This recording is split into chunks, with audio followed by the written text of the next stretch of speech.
좋은 아침입니다. 2월 첫 주 기도에 오신 여러분들 주님의 이름으로 축복합니다.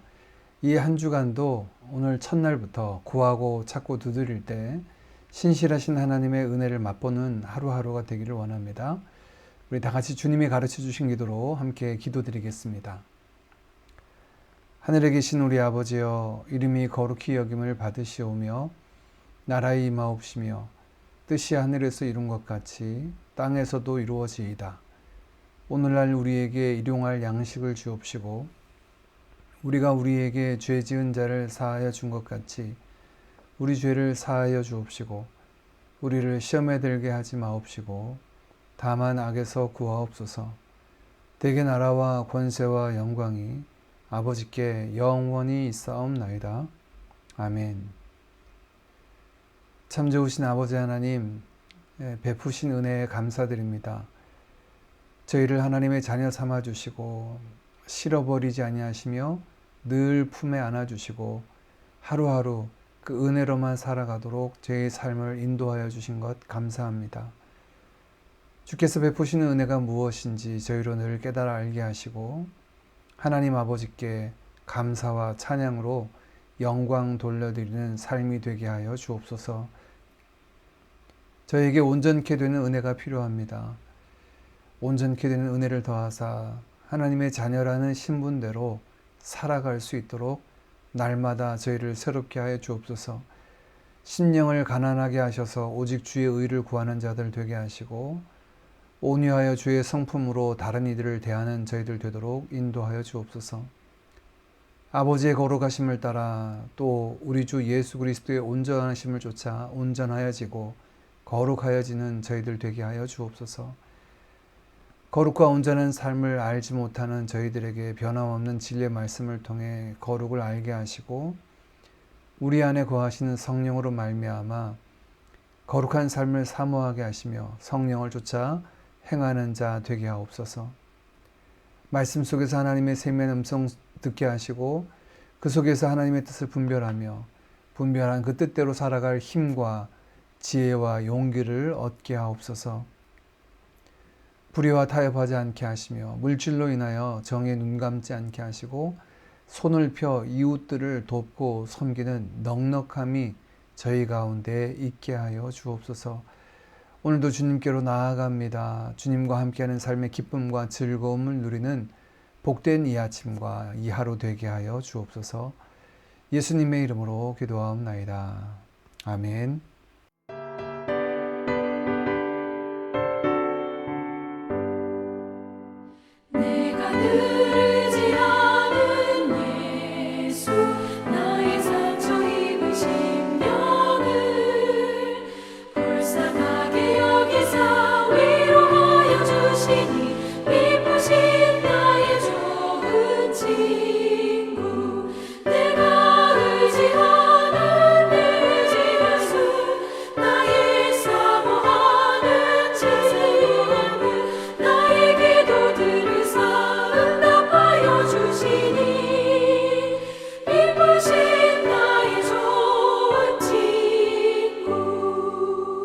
주의 손 의지하고서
나눌 하나님의 말씀은 요한복음 11장 28절에서 37절까지 말씀입니다.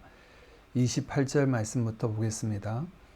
이 말을 하고 돌아가서 가만히 그 자매 마리아를 불러 말하되 선생님이 오셔서 너를 부르신다 하니 마리아가 이 말을 듣고 급히 일어나 예수께 나아가매 예수는 아직 마을로 들어오지 아니하시고 마르다가 맞이했던 곳에 그대로 계시더라. 마리아와 함께 집에 있어 위로하던 유대인들은 그가 급히 일어나 나가는 것을 보고 곡하러 무덤에 가는 줄로 생각하고 따라가더니 마리아가 예수 계신 곳에 가서 배웁고 그 발 앞에 엎드려 이르되 주께서 여기 계셨더라면 내 오라버니가 죽지 아니하였겠나이다 하더라. 예수께서 그가 우는 것과 또 함께 온 유대인들이 우는 것을 보시고 심령에 비통히 여기시고 불쌍히 여기사 이르시되 그를 어디 두었느냐 이르되 주여 와서 보옵소서 하니 예수께서 눈물을 흘리시더라. 이에 유대인들이 말하되 보라 그를 얼마나 사랑하셨는가 하며 그중 어떤 이는 말하되 맹인의 눈을 뜨게 한 이 사람이 그 사람은 죽지 않게 할 수 없었더냐 하더라. 아멘. 나사로가 죽은 지 나흘째 되던 날에 예수님은 베다니 마을에 도착하셨습니다. 그러나 마르다와 마리아의 집으로 들어가시지 않고 집 밖에서 마르다를 만나시고 그녀와 대화를 나누셨습니다. 마르다도 부활 신앙은 가지고 있었지만 그녀가 이해하는 부활은 마지막 날에 살아날 것에 관한 믿음이었습니다. 주님은 그런 마르다에게 주님 자신이 바로 부활이고 생명이다 라고 말씀하십니다.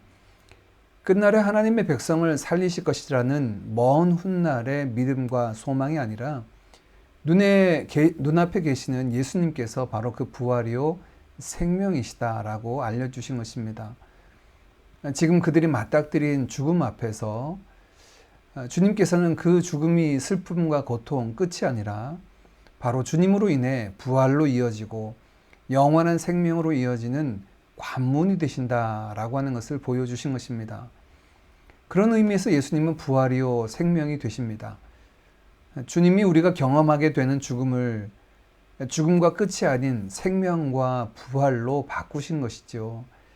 그것을 보여주시는 사건이 바로 이 첫 번째 죽었던 나사로를 다시 살리시는 사건이었고 이후에 예수님께서 그 영원한 부활의 첫 열매가 되어 주셨습니다. 이 말씀을 들은 마르다는 예수님을 향해 주는 그리스도이시고 하나님의 아들이시다라고 하는 마치 변화산상에서 드렸던 베드로의 그 고백을 드리고 있습니다. 27절입니다. 이르되 주여 그러하외다 주는 그리스도시요 세상에 오시는 하나님의 아들이신 줄 내가 믿나이다. 이 말씀은 마르다의 신앙 고백이죠. 아니 왜 갑자기 마르다는 자신의 신앙 고백을 드리고 있는 걸까요? 예수가 그리스도와 하나님의 아들이 되신다라고 하는 변화산상에서 베드로의 신앙 고백은 예수님의 십자가와 부활을 예고하는 그 시작점이 됩니다. 즉 베드로의 신앙 고백은 예수님의 십자가 죽음과 부활 사역을 알려주는 예수님이 누구신가 하는 것이라면 오늘 이 마르다의 신앙 고백은 예수님이 동일하게 그리스도가 되시고 하나님의 아들이시다라고 하는 것은 죄 아래 죽었던 우리들을 살리시고 부활과 생명이 되시는 분이 바로 그리스도시요 하나님의 아들 되신 예수님이다라고 고백합니다. 예수님이 그리스도시고 하나님의 아들이시기 때문에 이런 일이 일어날 줄 믿는다라고 하는 신앙 고백이죠. 우리의 주와 그리스도가 되시는 주님은 우리에게도 부활이요 생명이 되시는 줄 믿습니다. 마르다는 집으로 돌아가 마리아에게 예수님이 그녀를 부르신다라고 전하자 마리아는 급히 주님께로 달려나아갑니다. 마리아가 급히 나가는 모습을 보고 위로하고 몰렸던 주위의 유대인들도 그녀가 무덤에 곡하러 가는 줄 알고 뒤따르게 됩니다. 예수님 앞에 엎드리고 마르다처럼 마리아는 예수님 앞에 말씀을 드리는데요. 32절입니다. 마리아가 예수 계신 곳에 가서 배웁고 그 발 앞에 엎드려 이르되 주께서 여기 계셨더라면 내 오라버니가 죽지 아니하였겠나이다 하더라. 이 말은 두 가지를 우리에게 보여줍니다. 주님이 계셨더라면 죽음에 이르지 않았을 것이다 라는 것. 또 다른 한 가지는 이제 죽음이 왔으니 더 이상 어쩔 수 없는 상황이 되었다라고 하는 것을 보여주는 거죠. 이런 슬피 우는 마리아와 그 일행을 보시는 예수님의 반응이 이어서 소개됩니다. 33절입니다. 예수께서 그가 우는 것과 또 함께 온 유대인들이 우는 것을 보시고 심령에 비통히 여기시고 불쌍히 여기사. 여기서 비통히 여기셨다라는 말은 원어에는 한 단어로 되어 있습니다. 이 단어의 뜻은 어떤 일에 깊이 감정적으로 반응하는 것을 뜻합니다. 깊이 슬퍼하시며 그들을 불쌍히 여기셨다라고 하는 예수님의 그 감정을 우리에게 잘 보여주는 거죠. 그런데 이미 앞서 우리는 주님이 이 나사로의 소식을 들으시고도 이틀이나 더 유하고 오셨다는 것. 또 그때 하신 말씀이 이 나사로의 일은 죽을 병이 아니라 그를 통하여 하나님과 그리스도가 영광 받으실 것을 알고 계시는데, 아니 갑자기 이렇게 그의 무덤 앞에 와서 깊이 슬퍼하시는 모습은, 또 더욱이 35절 말씀에 보면 눈물을 흘리셨다는 것은 어떻게 보면 앞뒤가 안 맞아 보입니다. 어떤 분들은 그래서 이 비통히 여기셨다라고 하는 이 헬라어 단어의 뜻 가운데 분노하셨다라고 하는 뜻이 담겨져 있어서 예수님께서는 단순히 그냥 슬퍼하시고 비통히 여기신 것이 아니라 나사로의 죽음, 그 너머 죄인들에게 찾아온 죽음을 바라보고 분노하셨다라고 해석하기도 합니다. 주님은 곧 다시 나사로를 살리실 것입니다. 그는 부활할 것이고 또 일어나 주님과 함께 교제하게 될 것입니다. 예수님은 그것을 아셨음에도 왜 슬퍼하셨을까요? 이것은 단순히 나사로 개인의 죽음, 또 슬퍼하는 여인들의 갖는 동일한 감정선이 아니라 그것을 넘어서 정말 우리 죄인들을 향한 예수님의 마음을 보여주는 것이다 라고 보여집니다. 죽음이 가져다주는 우리 인생의 고단함과 아픔, 또 슬픔이 있습니다. 저도 부활의 약속을 믿고 부활의 소망을 가지고 있습니다. 그래도 어머니께서 돌아가셨을 때 그 죽음은 참으로 말할 수 없는 슬픔과 아픔이었습니다. 오늘 주님은 그런 인간적인 정리를 가진 슬픔을 이야기하고 있는 것이 아니라 그것을 넘어서 참 목자 되신 주님이 죄와 사망의 그늘에 놓인 우리를 향해 가지시는 그 애통함과 슬픔이다라고 볼 수가 있습니다. 그 죄와 슬픔 가운데 있는 우리에게 주님은 부활과 생명이 되시기 위해 오셨습니다. 여전히 우리의 삶은 고단하고 사망과 싸워야 하는 어려움이 있지만 슬픔과 죽음의 단절 가운데 있는 그들 가운데 부활의 환희와 생명을 바꾸시는 것이 우리 주님이심을 보여주십니다. 우리도 마찬가지입니다. 이 부활에 대해서 성경의 말씀에 대한 내용들을 우리는 믿음의 내용으로 갖고 있죠. 특별히 고린도후서 4장 14절 말씀에 주 예수를 다시 살리신 이가 예수와 함께 우리도 다시 살리사 너희와 함께 그 앞에 서게 하실 줄을 아노라. 이제 그리스도는 친히 자신의 죽음과 부활을 통해 새 길을 열어두셨고 이 부활과 생명의 약속이 우리에게도 주어졌음을 성경이 분명히 말씀합니다. 찬양 중에 그날이라고 하는 찬양이 있습니다.